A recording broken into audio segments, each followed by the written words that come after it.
Hello everyone, what's up? I hope that everyone is fit and fine. I am also doing great. Today I am in front of camera because I want to share my experience in Dhaka city.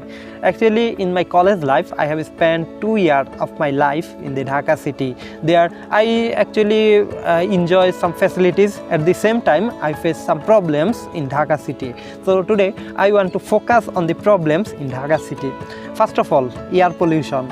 I think all of you know that the air in Dhaka city is very polluted, and some people who are conscious about their health, they use mask, and during that time actually I also used mask. Now I'm in a village. I think you can understand here there are several types of trees, the fresh airs and the fresh environment, fresh weather, everything is fresh. But in Dhaka city the scenery is completely different, and some people, they have to face health problems like the respiratory problems, and such type of problems they have to face because of air pollution.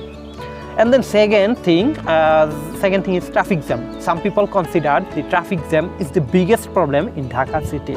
Actually, sometimes I notice that if anyone try to go from one place to another place, which cost only 10 taka, then again he have to face this type of problem. So this type of things is part and parcel in Dhaka city. But we must have to think about this. And then another one is water problem.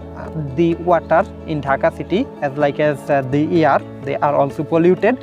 Each and every person, they must have to boil the water either, or they have to use filter. So I think you can understand that why each and every person, they have to use filter in the Dhaka city. Those people who are the resident of Dhaka city, or those people who have any relatives in Dhaka city, they can easily connect with this. And then the final point is safety, which is a huge concern for the people like me. I am not a brave person. I never ever feel myself safe in Dhaka city. I don't know what happens with the brave person. Maybe they are out of this fear, but it's almost impossible for me to stay in Dhaka city without the safety concern. So all of these things, they are the problems which I faced in my time. But I think Dhaka city still remains same, but I'm hopeful that in future, maybe one day Dhaka city overcome all of these problems. So in any other videos, I will try to say about the reasons behind this problem.